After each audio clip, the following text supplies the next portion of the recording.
United Pubcast, what is it, 30th of April, potentially, Larry. A very historic and pivotal day, both in Manchester United's history, but more importantly, in Manchester United's future. It is a big day at Old Trafford, obviously an important game, obviously 3 points up for grabs for Manchester United against Aston Villa, but probably more importantly, and definitely more importantly, I should say, the protests outside Old Trafford going through Manchester as we speak. They're going to come on Old Trafford. We'll get into the reasons for the protests. Obviously, we all know the reasons, obviously, but just one or two more details and updates as the protest does eventuate, and we get more details and images and videos. We'll throw them up on screen, get everyone's opinions, etc., and just a bit of a build up to the match, because not often here on a Sunday here in Sydney, on the other side of the world, we get 11 p.m. on a Sunday night. Usually our kickoffs are 3 a.m. on a Monday morning, so we will take advantage and be live with all the patrons in the pub and listeners. So if you are new, there's a few in the chat. Please do leave a like on the video. That'll be very much appreciated. Hit that subscribe button. We will be going live immediately at full time. And that's about 1 a.m. Sydney time. So do show us some support and some love. But Larry, pivotal day for Manchester United. Yeah, absolutely. The protests have already started, and I've seen some footage. And I've got to say, they're en masse. It's a big protest in terms of numbers. Undebatable. The passion is there, and I've got to say this kind of coincides, rightly or unfortunately, for Ineos and Sir Jim Ratcliffe, because he is not a fan favorite right now, with all the reports suggesting that the Glazers will remain or keep a 20% stake of their 69% ownership, I want to say. So it's not pretty, and we'll see how bad it could potentially get as we lead up to kickoff time. It'll be very interesting. It'll be very interesting when we get just more details and communication, whether that be for Sir Jim Ratcliffe or Qatar, because obviously the one or two reliable reports obviously suggest Qatar are going for 100%, but it can't be naive enough to say Qatar aren't going to keep the Glazers in the loop. Of course they are, in regards to the Glazers want to remain, or Joel and Avram obviously want to remain within some stake. They're the ones with the keys to Old Trafford. They're going to get what they want. We're not going to get what we want as fans. So Jim Ratcliffe's not going to get what he wants. So Qatar's not going to get exactly what they want. It's going to be the Glazers. So if Qatar are going to be the successful bidder, it's very likely they are going to keep the Glazers in charge. Now, they will Glazers some type of control. Now, obviously, they have far better PR, and they'll hide that a lot better than Sir Jim Ratcliffe. But it is interesting in terms of the way everything is reported. So, but I will get to everyone in the live chat. If I don't get to your comments, there are a lot flying in, which is great. My apologies, but we'll throw up as many on screen as possible as we go through all the images. And also in 10 minutes, there'll be a bit of team news. So we'll react to that as well. But I'll say good day to everyone in the live chat. As I said, please do leave a like on the video. Very much appreciated. Michael here, full sale only. We'll get into the full sale and what that means and what our demand as fans is. TV, good to see you, mate. Glazers out, full sale. And I think the message is pretty unanimous here, Larry. Glazers out, Glazers out. Bookmaker, good to see. All these new faces, always good to see. But obviously the message is quite clear. So I won't keep throwing Glazers out up on screen, because we obviously full know that. But Larry, I'll throw some images up on screen just in regards to what is filtering through on Twitter. And just to give us an image, here we are, obviously in Manchester, that's where our heart is, but we are physically pretty much as far away from Manchester as possible. We are on the other side of the world. So this is as close as we're going to get to this protest in regards to the visuals. So I just see young Alex Neil. It looks like him in there in the front of that full sale only sign. I think that's leaving the Old Mags pub. You can see in the background there on their way to Old Trafford. And you can just see a few more images coming through there. So that is Alex Neil's Twitter page there. So if you do see any good footage, do tag us in it, and we'll throw it up on screen. But it is that green and gold image there in terms of obviously that famous bridge in Manchester, the flags over the top of it. Love United, hate Glazer, the green and gold flares, etc. Just your first thoughts when you do see these images come through, because I think when we first see these images, Larry, we obviously here in the Munich tunnel, we cast our minds back to the Super League and the protests ahead of the Liverpool match. And this is the first time. There has been consistent protests since that time, obviously, but this is the one where definitely it has built up into an almost end game. And we do see the finish line, and we haven't seen these scenes since that infamous day against Liverpool. Yeah, Tom. All you can really say is passion. Hey, I mean, it's very clear, and the fans are being very vocal about this. And I gotta say, like I said, I think it's extremely ill-timed by Ineos, by the Glazers, someone from there's only a very small amount of people who know the ins and outs of any potential deal. And it has to be said, they'd have to be naive. And you know what? It would be typical of the Glazers, wouldn't it? To be so naive to even someone's probably, there was meant to be a protest today. The protest for today has been planned for at least a month. I can tell you that for free.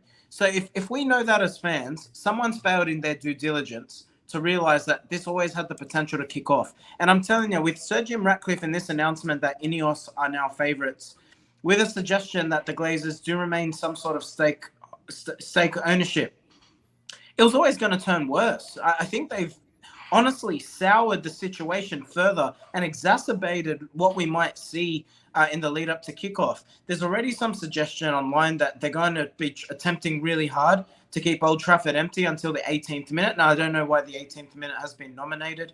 I think that's for every year in charge of the Glazers, or the Glazers have been in charge. Right. 18 years, of course. But, I mean, good luck. I hope they achieve it. And it would be a hell of a statement. But I got to be honest, outside. Do you think that does? Do you think it does? Which I agree.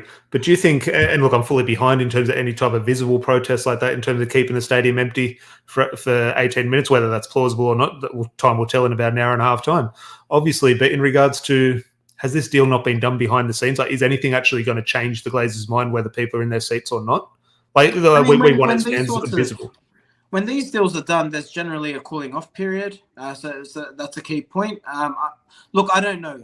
I would find it a bit far fetched to think that anything's been signed just yet. There is generally before you go into signing a contract, that you can sign something that's like I forget the technical term. Forgive me, but you can sign a contract that basically says you intend to go into a contract. So. Look, there's a lot of, I think there's a lot more to this story that is still to be told. And I think a lot of it is still unwritten. I got to say, I do find it quite suspicious that the news that's come out is that Ineos's bid is more. It was my next question to you here. That's concerning. Chris brings up why reports saying Sir Jim has outbid Qatar when they said no next week. So just want us fans to be angry. We'll get into sort of leaks and sort of reasons news comes out. But the latest news we do have, Larry, is that Sir Jim has bid more than Qatar. Now, it does look that there's maybe a little miscommunication in regards to how it was reported. The report actually says that he values the club higher than Qatar. Now, does that mean his bid is higher? I'm not sure. Maybe technically it does. Or he just values the... Or maybe he just says to the Glazers, I think your club's worth... I'm bidding this, but I think your club's worth this. So that's his valuation. In terms of, again, only Sir Jim and the Glazers and the Rain Group know how much has actually been bid. My interpretation, with absolutely no knowledge of the situation at all in regards to behind the scenes, is that the Qatar have put up more money, potentially more money in that world record bid. However, to the Glazers, the Sir Jim bid is more lucrative in regards to what will directly go into their pockets for what percentage sort of thing. So, like, just weighing up percentages, the Glazers will pocket more from a Sir Jim Ratcliffe deal than they would the Qatar, even though the Qatar bid is potentially more, on the face of it, a higher bid. I put up a post on our Instagram earlier today, and I try to break down the detail around the two deals. And I think if you're the Glazers, not only does Jim Ratcliffe's one tick a lot more boxes for them and that's the thing. I think let's actually dissect the Glazers' view for a second. The Glazers want the best of both worlds. They want to make money, but they also can see the potential for Manchester United's value to increase. And I think it will. Just simply for the next TV deal will be coming up soon. And the way it's going, I still think there's more money to be had. So with that being said, you can understand why the Glazers, from a business perspective, would want to remain in charge at Manchester United. But let's also remember, with Sheikh Jassim's bid, he wants 100% of the club. The problem with his bid is there is no way for him to make a bid that accounts for 100% of the club. That's the fundamental problem here. So has Sheikh Jassim put in a bid of 4.8 billion for the Glazers' stake, or is he saying that's my full bid in the assumption, I assume, 100% ownership? So if that is the case, the difference being that with Sir Jim Ratcliffe and Ineos's bid, it's always been for the Glazers' ownership or their percent, their stake. So if that is the case, then there is a valid point to say, actually, maybe Sir Jim Ratcliffe does actually evaluate Manchester United to be higher if he's willing to pay the same amount of money for 69% as opposed to 100% ownership. It's really interesting. Of course, if you're the Glazers, it makes sense. The cynic in me, let me ask you this question, Tom, and let me ask you, the listeners. Is this the only way that any new owner comes in? Is it the only way that because like the thing is, if the Glazers are hell bent on remaining with some sort of stake so they can make more money in future, then what outcome do you prefer? The Glazers stay in charge 100% of the way, like we've seen the last 18 years? Or do you prefer this where Sir Jim Ratcliffe comes in, they get 20%, and while they'll still have their name on the paper, their influence will absolutely... It's where I go back to, and it feels like a defendant Sir Jim Ratcliffe. I know obviously the majority, especially online, is behind the Qatar bid over Sir Jim Ratcliffe. However, and it's not a defence, as I said, I do side with the Qatari bid. That is where my preference does lay. But in regards to, let's throw back a year, if I gave you the choice, or anyone who's fully behind Qatar and who's saying Sir Jim Ratcliffe, get out of my club sort of thing, if you're of that opinion, someone in the live chat, if I cast your mind back a year and gave you the opportunity, Glazers have full control, or Sir Jim Ratcliffe has full control and the Glazers just have their name on a bit of paper, like, would you take that? And I think the answer, well, I know the answer would be yes. But now that is on the table, that is a potential outcome. But we're screaming from the roofs that that's the worst thing ever for this club. And I don't think it is the worst thing. Could it be better? Of course it could be better. But I think beggars can't be choosers. And we're in a position where I think any step, whether we get overnight the Glazers leave completely, or that they might leave over 2 or 3 years, it's better. It's a better situation than we were 12 months ago. I think there needs to be, like you said, there has to be a communication from Ineos about what their intentions are for Manchester United. And I think that's why you and I and the majority of the Manchester United fan base, and I dare say those listening here, are siding with Qatar and siding with Sheikh Jassim. We should stop saying Qatar. It's quite lazy of us, I must admit. I cringe at myself every time. I think you're right, though. I'm of the opinion it's not Sheikh Jassim. Now, obviously, his name's going to be on the door. In my opinion, I don't believe I'm naive enough to think it is one individual. My opinion is it is Qatar. That's valid. But before we go down that rabbit hole, I think the difference is with Sheikh Jassim's bid, he's made no secret and he's shown full transparency in where he intends to take the football club. He's made a commitment to investing in transfers, made a commitment to investing in the youth, a commitment to investing in the stadium, a commitment to investing into Carrington, and an investment to investing into the local Manchester area. You can't ask for more as a football fan. And then and the women's team, I should add to that. But then you put Sir Jim Ratcliffe, I'm going to allow Manchester to be proud again, or put the Manchester back in Manchester United. I mean, that sounds great. It sounds like something Donald Trump would say in the lead up to his election for the US presidency. Make America great again. Sounds similar, doesn't it? But that's my point. It's just empty words. I don't know what Ineos are going to do. And I got to be honest, the thing that really concerns me is the debt doesn't disappear. I made the point on the Instagram post today, Tom. It's like the child giving the debt to the mum. That's essentially what's happening here. Ineos will need to go into debt to buy Manchester United. They need to borrow money to buy Manchester United. If that is placed, and again, without being a financial expert and knowing the ins and outs on how this works, if that is placed on Ineos and Manchester United never have to service that debt. Here's the problem, Tom. Here's the problem. Let's assume Ineos go into receivership. What then happens is, all right, what sellable assets do you have? Manchester United. Yeah, that's the problem. That's valid. The problem. And that's the thing that people without an understanding of how business works are struggling to understand here. The other problem is, if they're buying the club on debt, how on earth are they going to fund transfers, investment into the stadium? Now, United are bound by financial fair play. And again, you could argue that that goes into further mismanagement. The transfers for me is not the issue in regards to, we've always spent the most with the Glazers. Like the transfer, it's the intent and it's the motive and it's the strategy behind the spending of the money. But before we we'll continue on this discussion, there's just a lot of people in the live chat, so apologies if I don't know your name. If you are new, please do subscribe. But one of our good listeners, Box, makes a point in regards to Sir Jim. Before I bring up the next point, which obviously the starting 11. The starting 11 has been announced, but Box, surely the Glazers choose Sir Jim despite the fans. Do you think there is anything in regards to that, or is it just purely a numbers decision? Or do you think the Glazers could, in regards to the way they know the fans sort of think of them, they could just say, okay, who do the fans want the least? Okay, we'll stick it to them like this.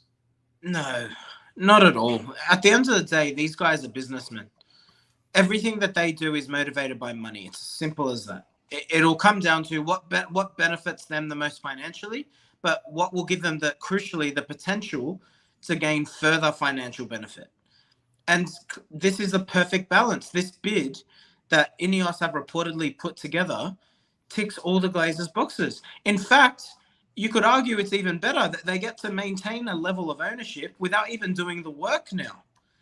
And if the value of Manchester United is forecasted to increase, then they'll just benefit further financially. I think the anger is a little bit misguided. And I say that because the Glazers had a stake ownership in Manchester United before they became primary owners of Manchester United. And while there were protests at the time of their announcement of their full ownership, there wasn't a protest against them being minority stakeholders. And I think we need to be able to rationalize this a little bit to say, if they were stakeholders, let's assume Sheikh Jassim's bid is successful. Well, Duncan Castles, sorry to interrupt you there, but Duncan Castles just released an article saying one of the theories behind the Sir Jim Ratcliffe bid is to keep them in charge, keep them that 20% stake, but with the sort of guarantee of buying them out within 2 years.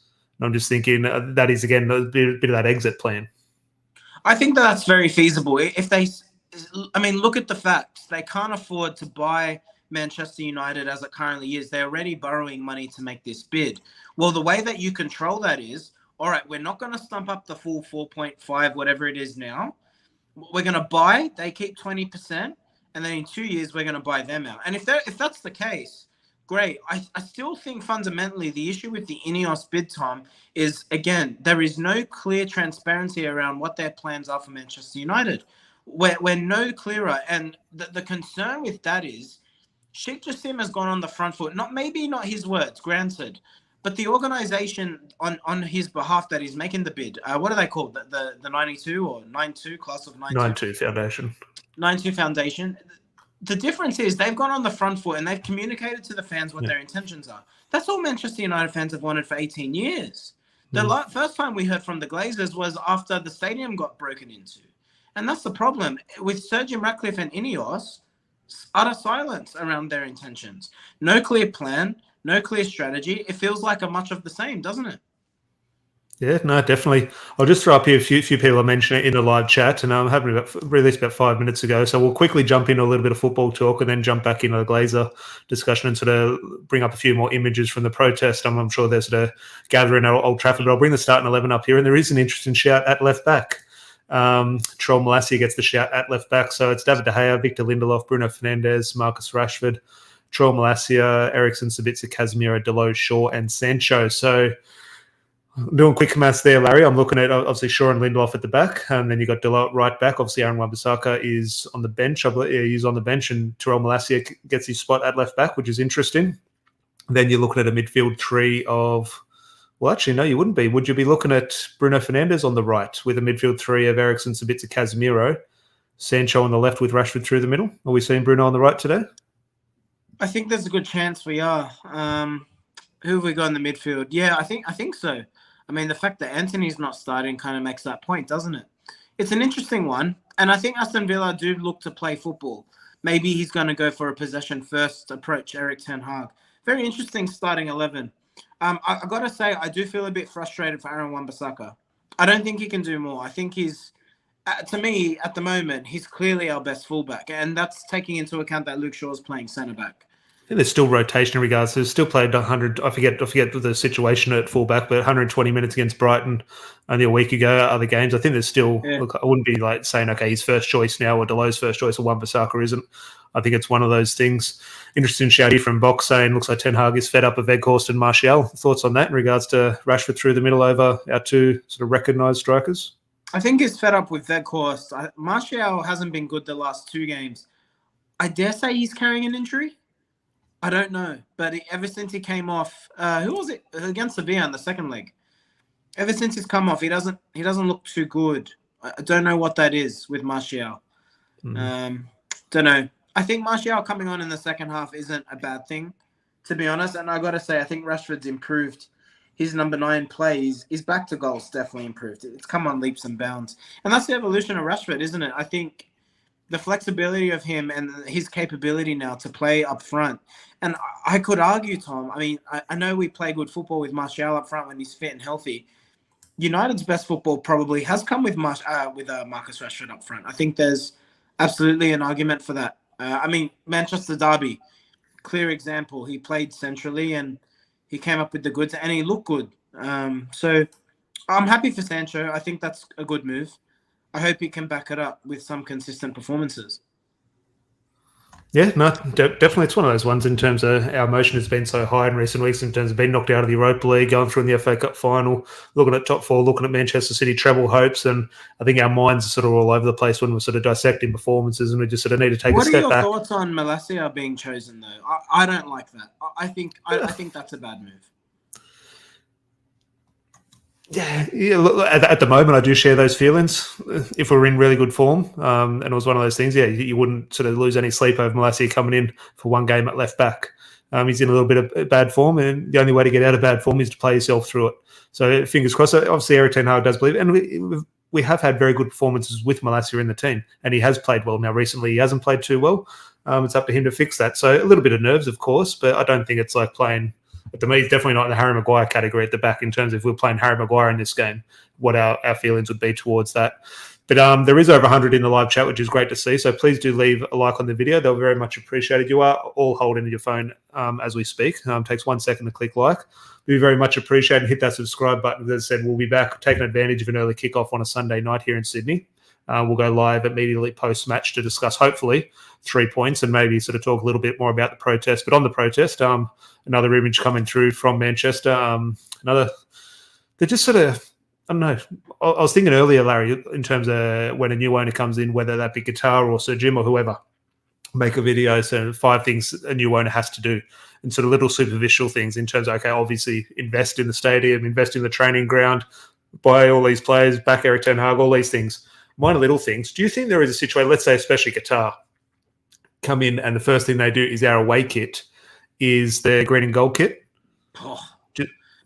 In terms of trying to get fans on side, but in terms of trying to get fans on side, do you think that's, or it's kind of not really professional? Like, do you know what I mean? Like, could they actually do it? Well, it is professional. It's business acumen. Take full advantage. Tom, it would sell out. Like, honestly, I think you... Oh, no, yeah, I'll do it, of course. But I just don't know what Qatar would be thinking in regards to relationships. Because they'll obviously maintain a very strong relationship with the Glazers. Well, I tell you what. Let's assume the Glazers keep a minor stake, okay? If Manchester United make lots of money through a green and gold jersey, ultimately the Glazers benefit, do they not? Yeah. So... at the end of the day, they're businessmen. The Glazers are businessmen. Sheikh Jassim is a businessman. Ineos, Sir Jim Ratcliffe, all businessmen. If it makes money, it makes sense. And but again, I ask and I challenge every Manchester United fan on this video: if the Glazers still have a minority stake, and you buy a jersey, you're equally a hypocrite. Now, I personally haven't taken the stance of I'm not buying jerseys and whatever. I mean, I don't anyway. But, you know, I don't believe in that sentiment. But if you're the one who is protesting today, in principle, you shouldn't be walking into the mega store at full time and buying yourself a kit. So if you're going to get a green and gold while the Glazers keep a minor stake, I mean, you're kind of a hypocrite. If I'm being honest, like, I'm just, you know, critically analyzing the situation as a whole. That's the reality of the situation.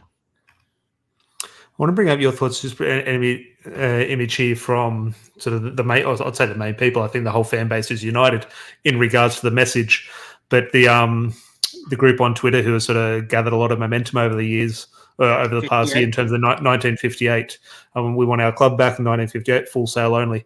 Just your thoughts, and the people in the live chat as well, get your thoughts in regards to them as a group, in regards to, obviously we're behind the ultimate message, in regards to, okay, getting the Glazers out, and must have sort of shared that image or shared that message since 2005. Now, the 1958 group has sort of come along a lot more recently than that, been a lot more aggressive, just in regards to their approach to things, Larry, like in terms of, I think they've done some things I would have done differently, but they've also done things, I think, extremely well. So I think it sort of has balanced out, and I think they're on the right track at the moment. How much do you put this sort of momentum down to them, or how much do you put it down to just the business side of things, and naturally the Glazers have run their course? Yeah, I think the 58 have taken advantage of the fan feeling at the moment. And that's not to, I don't mean that in a critical way. I mean, I mean this with Musk, with Must, rather. I think that they have fallen short of representing the fan base. I have to be honest. I think Must go into with good intention, and with respect to the late Ian Sterling, particularly with like fan prices and season ticket holders, and keeping the price the same. Like in that respect, full amount of respect for what Must do. But I gotta say, I think that the general feeling of the fan base is that Must kind of put out these professional communications out after the fact, after the fans have blown up, and they're just kind of reacting to the fan feeling. What the 58 are doing in comparison are getting on the front foot. They're being proactive in their approach. They're saying, let's not stop the protesting. Let's continue this momentum. We hear you. We're going to represent your feeling. And ultimately, that's what you want from Must, to be honest. Have not fallen victim, and we can be critical of them in this aspect or not, in terms of maybe them being a little bit understanding in regards to their so-called relationship or sort of foot in the door with the club. If they are to approach that aggressive style, they would lose that, like in terms of they've been knocking on the door of the Glazers every day for 18 years and they've had one phone call with them. Sort of thing. I'm just thinking if they were to overstep their mark in that aggressive manner and go against the club, they would lose all access, all hope of access. I'm just thinking they'll really tread on a fine line, that they could have had this approach, then they definitely wouldn't have had any communication or relationship with the club, which would have sort of let down things like ticket prices and travel with fans and that sort of disabled section, which has been sort of renovated recently. So just your thoughts on Must. I agree completely that that is an approach they should have taken, but my God, that comes at a huge risk, which if they did take that risk and it sort of backfired, would all be screaming, why did they do this? Why didn't they act professionally? That's valid. I think the concern, or not even the concern, I think the criticism of Must, and look, I give the benefit of the doubt here because, like you say, we're not in those meetings and you don't know what risk you'd run by souring the relationship. But I would say that your responsibility as a fan trust is to represent the feeling of the fan base. And I have to be honest in saying that I don't think Must have done that. I really don't. I think they've fought for fan rights, but in a way that any other fan group would. So what is the point of difference here? And have they made it clear? And if they haven't communicated it. And again, this is where communication is crucial. Have they made efforts with Manchester United hierarchy to say, we want to hear from the owners? I think it would get the fans on side. Get the Glazers to come out, release a presser. Ask if someone or at least a representative from the Glazers, can they explain where the intentions of the club are going forward? There's been no communication from us to say we've made efforts to do this, but the club have said no. Like, we haven't heard anything. And fundamentally, that doesn't make me feel represented as a fan on the other side of the world. I feel no connection to the football club. And is it not the responsibility of a trusting group that is meeting with Manchester United hierarchy to represent the fan feeling? Is that not their responsibility, Tom? Yeah, no, look, I completely agree. I do, it's which you allude to in terms of it is that fine line, and without being in those rooms, and we're looking at our communication, why aren't Qatar saying this, or why isn't Sir Jim Ratcliffe communicating this way? We don't know sort of how their sort of hands are tied behind their backs potentially in regards to some agreements. But Box brings up the point here in regards to earlier after that Super League debacle, who were the group who met with Richard Arnold for a drink at the pub. That was along the lines of the 1958. I don't know if everyone involved in that. I think the person who was filming, I think they have been excluded from the 1958 group since, but I think it was a little bit mix and match. But obviously, I think a few of the higher ups or the founders of the 1958 group, I think they were those people at the pub. Those when was that, Larry? God, that feels like a lifetime ago in regards to that meeting at the pub. June, July. It was before they came out to Australia. My mind says that's 2 years ago. That was around the Super League debacle. But you're right, it was the start of the season, which time does fly. Manchester United are doing well. But what was my next point in regards to that? I forget what it was. But anything else sort of tickle your fancy or sort of on top of your mind in regards to these protests or the football? There is a football match kicking off in 40 minutes. I'm keen to talk about the football, but what at one point on the protest, do you think there'll be any success in seeing a half-empty stadium? Do we anticipate that will happen? I think it's going to just kind of fall flat like it always I does. think you'll see a few empty seats. I don't think we'll get the visual of a full bottom tier being empty. I don't think that'll be the case. I think you'll definitely see a concerted effort to have some empty seats. But it's one of those things in terms that the message is 100% correct and right, but you can't tell people what to do. It's one of those things that every single person in there is 100% Glazers out. What is it? And this is the furthest thing from being critical at anyone there. What is everyone doing there? They're buying a ticket. They're funding the Glazers. So it's one of those ones not to be critical, but you can't tell someone to protest and not to go in. You can't tell someone to protest and not go to the megastore. Everyone there is funding the Glazers. We're watching on TV with our subscription. We're funding the Premier League and therefore the club, therefore the Glazers. So I think it's one of those things. If you're a fan there, could you imagine a good friend of ours from Brisbane is over there at the moment and just thinking he's travelled around the world now. I think he probably will stay out. He's that type of guy, and fair play to him. Someone's travelled over the world, across the world for their first game at Old Trafford. You're going to tell them to stay outside for 15 minutes? I don't think that's fair. So it's one of those ones. It'll be good to see an empty stadium for a little bit, but I also don't sort of hold any grudges or any ill feeling towards anyone who wants to go in and support from, because ultimately the team does need support. This is a big game, Larry. In regards to we can have all these protests and new owners. What good is it if we're in the Europa League? Well, obviously it is good, but you know what I mean? Like, we do need Champions League football. Honestly, even if it was for 5 minutes, I just think let the game kick off and let the concourse be empty and let the stadium be empty. I think that would be enough of a statement. And then you just have the crowd walking in with "We want Glazers out" chanting. Like, do you know what I mean? Like, even if it was just 5 minutes, Tom, I think it would still have the influence that you want. But you want the feeling, the aura of it's an empty stadium in protest against you. We are united, pun intended, against Glazer remaining in charge of Manchester United in any shape, form. So, but look, I'm with you. Unfortunately, I just think when you're talking about 75,000 people, it's just a really difficult thing to coordinate. Steve here saying, is Anthony not starting? No, Steve, it looks like Bruno Fernandes. It looks like he's on the right-hand side. Anthony is on the bench. But will be very interesting. What was the last time we did that in a big game? Well, not that Aston Villa is a huge game, but theoretically it is. Because he's been back in training, hasn't he? I don't think he is. I'll bring it up. If anyone does have the lineup in front, do throw in the chat. I don't think Garnacho is, but I remember, was it the Manchester derby at Old Trafford? Bruno Fernandes started on the right and Anthony came on about halfway through the second half and was a bit of a game changer. That'll be very interesting in regards to the approach to the FA Cup final. In regards to Wembley's a different pitch to Old Trafford and it's a different occasion, different teams and different form. It will be interesting. I think maybe this, I wouldn't say this is a dress rehearsal for the FA Cup final, but could you see a situation looking forward a month to that final?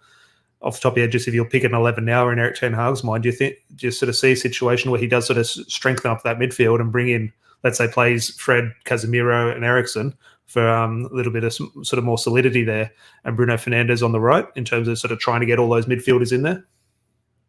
Well, it's a lot of good players, and I think what he'd be looking for is control. I think he's going to look to keep the ball, and I think he's going to look to frustrate Aston Villa. And I think that's a smart move, to be honest. And I think with Bruno, he's just so versatile, isn't he? Like, you play him on the right, he's no slouch, Bruno. I mean, he's not rapid, quick, but he's no slouch. And I think he's almost a throwback to what maybe an old school winger would have been in the 90s or the early 2000s. He'll play on the right. He'll offer a good delivery from that right-hand side. But what Bruno does offer you is a phenomenal passing range. And I think what it does do is it allows Sabitzer to be a goal threat and play those intricate passes in the final third with the likes of Jadon Sancho, with the likes of Marcus Rashford. So I think it's a good move. I think absolutely an interesting move. I think it's also worth remembering Anthony started a lot of football games, and he as well needs to be rotated in and out. United did look leggy in the last match against Tottenham, didn't they? Like from the 70th minute onward, just tired team. They played 120 minutes against Brighton. These players are tired, Tom. So maybe he's rotated out of necessity rather than for any tactical reason. Yeah, it is an interesting one. A lot of people in the live chat, which I don't definitely disagree with anyone in the live chat in regards to don't play the Glazers any more money, but we all do. Like, even people, if you don't think you are, like subconsciously or indirectly, money is going into the Glazers' pocket. I'm just seeing what message now in terms of that has been a correct theory and a correct sort of idea over the last 18 years in regards to that is the best way to hurt the Glazers in regards to not putting any money into the club. In the situation we are in now, okay, do you think it's out of the club's hands whether we sort of zero fans go into the ground or whether we spend $1 billion on merchandise? It's done now in regards to we're at the hands of the football gods, or do you think there is still something the fans can sort of play part and impact? It's a difficult one. Look, the bids came in. The deadline only passed on Friday. So I think that's Do you think there is a deadline, or that's just Sky Sports playing a bit of January transfer window stuff?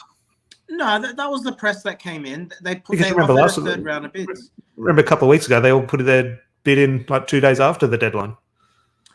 Granted, but look, that was a third round, and with that third round, there must have been some rules around that. And I think that was. Let's also not forget that Rain Group have been hired to orchestrate and complete any dealings for a Glazer sale. So, I think it wouldn't be professional to see after 2 days that there's anything signed. I think there has to be a due diligence with any bidder that's come forward, and any major bidder. And again, when you've got two bidders or two bids that are quite comparable, well, then you'd have to think there'd be further dialogue, Tom. You think the Rain Group won't then go to Sheikh Jassim and the 9-2 Foundation and say, well, we're really happy with this. The Glazers would entertain this. Is this something that you'd be interested in? And the same would go for Sir Jim Ratcliffe. And if you're smart, if you're Rain Group and you're smart, you put these two against each other. Get them into a bidding war. You know what I mean? Yeah, I completely agree. Nothing would be signed. I'd be amazed if anything's been signed 2 days after a deadline's been passed. There's further due diligence to be done here, surely. SJ brings up a point here, which is what I completely agree, and where my sort of train of thought is in regards to a lot of these things in terms of what's more important is a ticket or buying a shirt, which is more impactful in terms of, let's say, a so-called boycott. But he brings up the point here, where do you draw a line? Even every follow on Twitter, is that into the brand value? Yeah, our interactions on social media, we don't think of it because it's free for us, but in terms of advertising, that's money in the pocket. So where do we draw the line is an absolute impossibility. Now, I'm going to try and bring up a video here. I won't bring up the audio, but just something on Twitter. Whether it works or not, we'll see. First, I'll bring a video up on stream, but it just go to show the amount of people walking through on their way to Manchester or on their way to Old Trafford. It is impressive scenes, Larry. It's a lot of people. That's a big protest. And I've walked from I've walked from your local Manchester pubs into Old Trafford, and it's a big crowd, but this is en masse. That's a lot of people. But I got to be honest, it looks pretty tame, Tom. Do you think it has the potential to get a little bit hairy, or do you think it won't be like the Super League? Players are in the stadium. Ultimately, what made the Liverpool game so impactful? One, we're in COVID, so we're in a shutdown, and the fans weren't allowed in. So the players were turning up to the stadium later. So we also have to remember that. And regardless of what Ineos, the Glazers, or anyone around the administration side of things is, those organising the football team would have been aware of a protest. And they would have taken the necessary steps to make sure the players are inside of Old Trafford. At the end of the day, all the players are inside the stadium. No harm done. You can always close the stadium or do what you have to do. I think the only way that this kicks off, God forbid, because I worry for player safety at the end of the day, this is what we all tune into, will fans storm the pitch during the game? I don't think. I know exactly what you mean, and in terms of that visual and that impact, I don't think it would. You want to make a statement, it's a hell of a way to do it. Yeah, no, of course, but I don't think. I think, I see your point and do agree with the line of thinking. I just don't think that would be the case. But look, you never know. All it takes is one sort of drunken idiot to make a decision, and the rest is history. But Daniel here, what I'm asking you is though, hundreds, potentially thousands of Manchester United fans en masse. I think something like that would only stem off the back of one drunken. Then 10,000 people might do it, but I think the one decision would come from a person with bad intentions, not with someone with the intention of the Glazer. I think it'll be the person, has had a few too many or wants to have their face on Twitter sort of thing. I think that's where it would stem from in regards to, because that is put in jeopardy the safety of the players, and that's not what you want. Okay, yes, it does potentially send a very visible message, of course, But in regards to, okay, there are players who we need 3 points. Now, obviously, this is far more important than 3 points. I'm fully aware of that and fully behind that. But I don't think that's the way to do it. But there was one comment here from Daniel. Good to see you, mate. Any real news or updates, lads? Well, that's the thing. Probably not. We're just discussing what everyone else knows in regards to the bids that did come through yesterday. Reported from the Daily Mail, Sky Sports, Fabrizio Romano, etc., and even the Manchester journalists like Andy Mitten, Laurie Whitwell, Simon Stone, etc. So no real news or updates, but just discussing the latest as we do know it. But to talk to Daniel's comment, well, the news that has come out, Duncan Castle's article, Tom, like you touched on earlier, which is the Ineos bid is for the Glazers to keep 20% stake, but only for a 2-year period, and then Ineos would then look to buy out the Glazers' share. I wonder how any sort of deal like that would be structured, because would that be a set price? Because if it's a set price, let's assume Manchester United's value increases by 100%. Now, I don't see that happening over Well, it goes there. I haven't read the article, but one of the lines in one of the sort of headlines from that article from Duncan Castle says Sir Jim believes within a couple of years and the correct investment, the club will be valued at 10 billion within a certain period of time. I know. Look, there goes my camera. As soon as I mentioned 10 billion, shockwaves. Honestly, I got excited.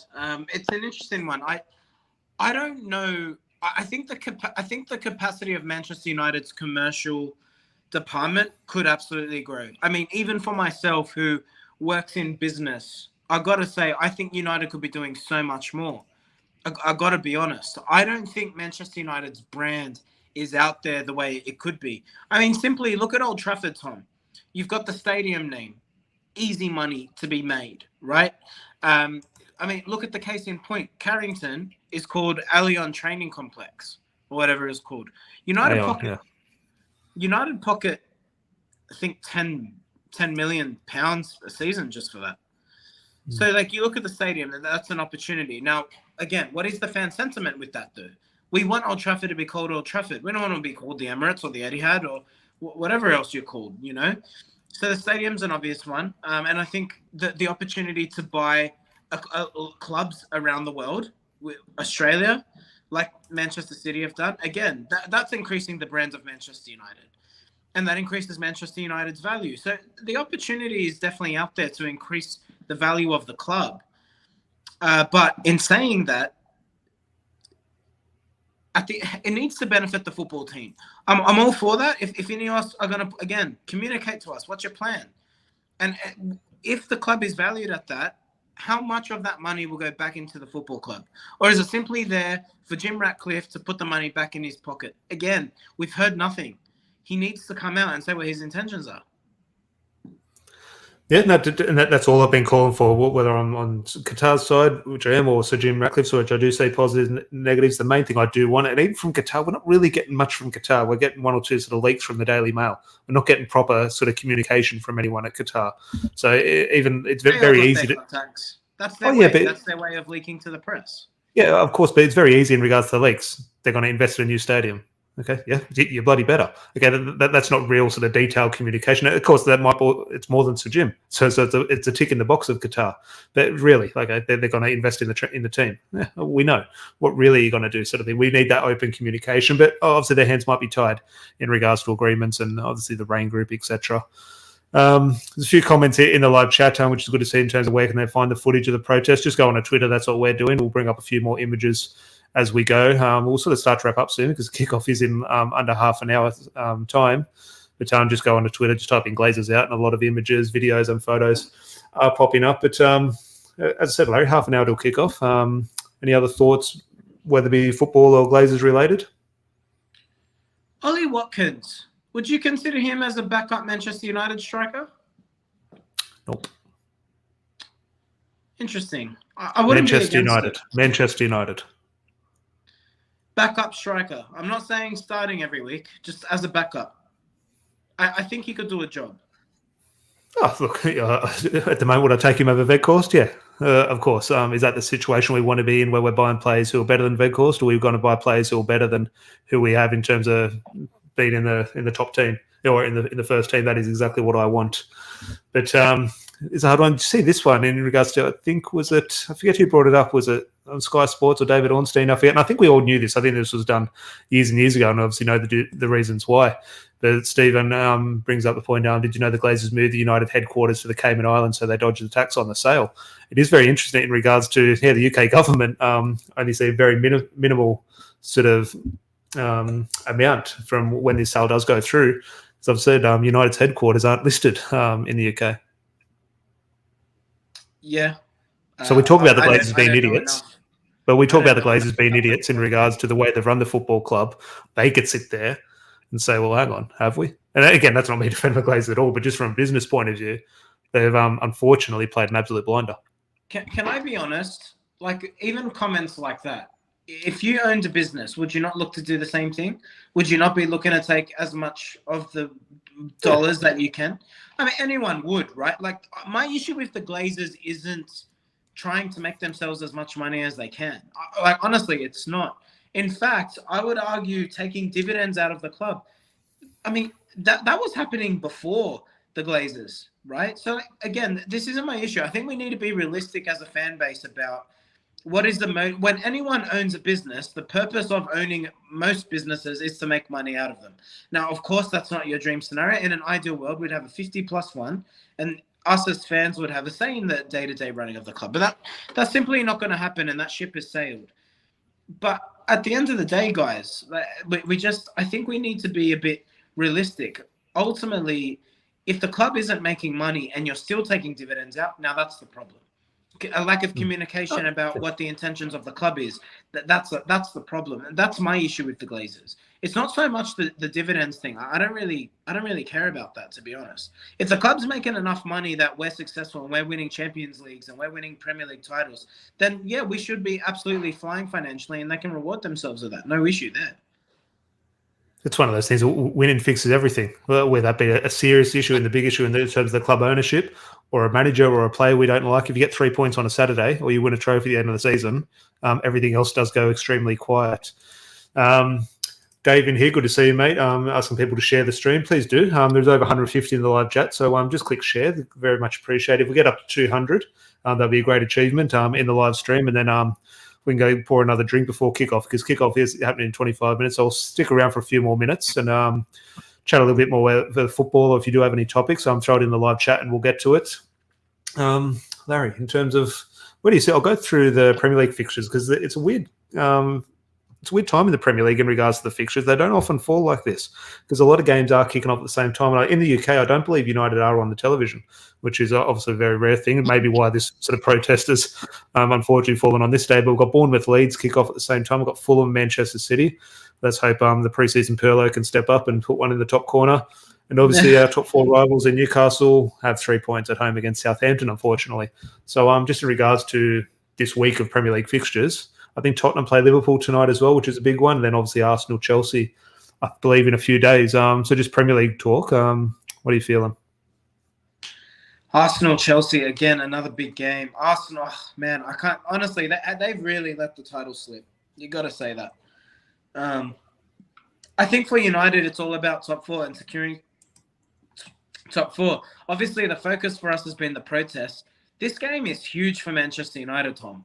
It's massive. In the context of the top four, because we got the draw against Tottenham, Aston Villa, they're not too far behind. They're quietly snuck up in the ladder. I think they're 5th or 6th at the moment. Yeah. I don't think they won't be making. You look at Brighton yesterday. Brighton 6-0 against Wolves. Yeah. And that was without all their players. I believe it now. I haven't seen this. I could be completely wrong. I just saw a tweet, and Twitter is not where you get your accurate information. But I think they won 6-0 without McAllister, without Matoma, and without Casado. Now, if that's accurate, I'm not sure. But if they won 6-0 without those 3 players, someone fact check that for me, please. Wolves have been awful this season. They've been really bad. Haven't been good. I would love United to verse them now. Guarantee 3 points. You can put your feet up and decide what you'll be ordering on Uber Eats before kickoff. But I think United need to win this game. I think it's that important. And Newcastle, just the way that they're playing, they don't have an FA Cup final to worry about. They look pretty refreshed and energized. United need to win this game. I don't think that the gap below us is comfortable enough for United to drop points today. I think we got to win. Can I say, though, and again, just because he's out of form. If you're Unai Emery, you're getting Leon Bailey on whatever side Tyrone Malacia is playing, and you're looking to give him a nightmare because he's getting caught out of position, Malacia, and that worries me. And I think Unai Emery covers every detail. He's a tactician and he's a very good manager. Forget what happened at Arsenal. He's a very good manager. And I think if there's anyone who can pull out United's frailties, it is someone like Unai Emery. Do you think flipping it, and again, I don't know the Aston Villa lineup, maybe someone could let us know in the live chat who's playing for Villa, but let's say it's Konza and Mings at the back. Is that why Marcus Rashford is potentially playing through the middle to exploit the space in behind them? I mean, yeah, for sure. I mean, Aston Villa do look to play with possession. So I think there is an opportunity for Rashford to get in behind, absolutely. But again, Rashford, 1 goal away from 30, Tom. Massive. I just want to see a goal against Martinez. Look, I know he's a good goalkeeper, but just... He is a good goalkeeper. I've got to be honest. Keeper. But would you take him at United? Like, I know you want it now, obviously. He's played for Arsenal and so forth, but... Oh, no, not that. I just think he's a bit of a dickhead. Oh, no, he's a brilliant goalkeeper, to be fair to him. But, yeah, I'd just love to see him on the losing team. Who do you hate more, Martinez or Pickford? Oh, look, that's not a debate, obviously. I'm looking forward to seeing Jordan Pickford in the Championship, of course, which Everton, they're down. He contract with Everton, didn't he? Do you think Jordan Pickford stays at Everton if they go down there? Either Jordan Pickford or Dean Henderson is playing for Tottenham next season. I don't know which one. Yeah, it's good. Very good point. I don't know. If you'd a betting man, who do you think is more likely to play for Tottenham? I think Dean Henderson. It's interesting. No, I'm sure he's a lot of people like he's that. Younger. Maybe, yeah. Well, yeah, I assume Pickford does have that new contract at Everton, as you did allude to. There's a video here. Going down, so they'd need to sell him. Everton, that's a podcast for another day. In regards to their mess, they had that stadium issue in regards to moving into a new stadium in the Everton. Look, I don't feel sorry for them, but you kind of do. Hey guys, just think on the topic of owners, it could be worse. We could have the owners that Everton have. They've spent a shitload of money. And they look like they're going down. Under Carlo Ancelotti, remember he was there a couple of years ago. Yeah. I think they were around 4 seasons ago. But I think they were pushing champions. Obviously, it faded away because obviously they didn't have the squad to sort of compete consistently. But I think they were in and around some of the European places, sort of around sort of February, March time. And now they're going to be in there. I think they are down, which is look, not sad, but if you're an Everton fan, sad. Tom here, good to see you, mate. I like Martinez shithousery, even when he mocked us when Bruno. Look. He's one of those players. If you had him on your team, you'd absolutely love him. He's not on my team, so I hate him. But he is one of those things. I'm sure he's a nice enough guy, but not for me when he's wearing an opposition shirt. But there's a video here from United People's TV, obviously a big YouTube channel over the UK for the Munich tunnel, which is an interesting video here. Well, not interesting, but just goes to show the numbers. So obviously have arrived at Old Trafford. Whether they end up in the ground in the first 18 minutes, time will tell. We'll know that in 20 minutes' time. Ultimately, though, it is good to see because the fan base can make a lot of noise on Twitter in regards to, let's rock up, let's protest. And then, do you remember there was one, again, not to sort of categorize the groups, but there was one off the back of, I think it was before they arrived in Australia in 2019, where it was organised by 1 or 2 people we're not too fond of. And about 6 people showed up. So there's a lot of noise on Twitter. But when it came to reality and sort of put it into practice, they didn't show up. Teletubby. I forgot about him. Yeah. The Teletubby, and he's there, and he's replica kid as well. And not to criticise him, but you can't do the protest in a replica. Yeah, everyone knows that. But it is good in terms of there has been a lot of noise, there has been a lot of support behind these protests, but it has sort of resulted in proper protesting. It wasn't just white noise on Twitter. No, I mean, of course, we've seen this throughout the season, and Manchester United fans have been vocal for 18 years about this. But again, what will change? And again, I'm not an advocate for violence, but unless you make a statement, like we saw with the Liverpool game during 2021, I don't think anything outside of a statement like that, Tom, has any sort of negative impact. If you want to drive, again, what drives the Glazers? Money. You want to drive the share price down? Fans invading the pitch does that. I don't want violence. Like, I want to be really clear about this. I'm not saying I want this to happen. But if you want an outcome, if you want to force the Glazers to think twice about remaining involved, you want to impact the sponsors. Like, again, you want the sponsors disengaged or asking questions. You want to possibly put a potential where you can say Manchester United are in breach of their contract to the sponsors. You do that by going outside of the circle. and you got to do things that the everyday person wouldn't conventionally do. Again, don't want to promote violence, but not even violence. You could invade the pitch without harming the players, but again, when thousands of people are storming the pitch, you can't guarantee player safety. So that is obviously the risk. Yeah, no, look, it is that fine line, and Tom here makes a point. I agree with you, Larry. Sometimes drastic measures can be justified for the greater good, so long it doesn't go too far, which is 100% agree, but it is that fine line in regards to finding that balance, and you do hope if any sort of measures are taken, it is with the best intention. It takes one idiot to kick Marcus Rashford and make sure he's injured for going into next season, and that's the problem. You can't trust that everyone doing it will do the right thing. It's why pitching and the fines are so steep. They need to be. They probably should be steeper. Now they might sound stupid. Why should I be fined £10,000 or $10,000 for going on the field? Well, the reason is that these are highly sort of paid sort of assets of the team. They do need protection, and all it takes, unfortunately, is one idiot. Now, I don't think either of us do expect any issues on the pitch, but look, stranger things have happened, and Manchester United fans have got on the pitch before. I don't think it'll happen, but we'll have our answer in about 15 minutes, Larry. Kickoff is fast approaching. Pleasure chatting to you. Not often we do it before a game. Obviously, the clocks have aligned for us to enable us to do it in Sydney. Not often we get a Sunday 11 p.m. kickoff, so we're taking full advantage of it. I'm off to the lounge room, pour another drink, and fingers crossed watch United get 3 points. But been a pleasure. A lot of people in the live chat today, which has been great. If you're still with us, please do leave a like on the video. Hit that subscribe button because I'll again take advantage. I've got a late start at work tomorrow, so I'll definitely be live immediately after full time, whether Larry's awake. We'll see if he can join us. Other than that, make sure you do hit that subscribe button, hit the notification bell so you do join us. On our way to 2K, Tom. We're nearly there. And cheers to everyone who's tuned in because it does help us out a lot. And again, for an Australian Manchester United fan channel, obviously, there are challenges that come with supporting a club on the other side of the world. So again, thank you to everyone who's tuned in. We appreciate it from the bottom of our hearts, honestly, because we love this. We love doing this. And it's you guys that make it easier and make it a joy. It doesn't feel like a job for us, so help us reach that milestone. If we can hit 2K by the end of the season, Tom, I'd be absolutely buzzing with that. I would love it. Yeah, the old Kevin Keegan rant. Well, I would love 3 points today. That's all I need. But then ultimately, after that, the Glazers to say goodbye. But until then, up the Reds, Glazers out, and we'll chat to you soon. Cheers. Cheers.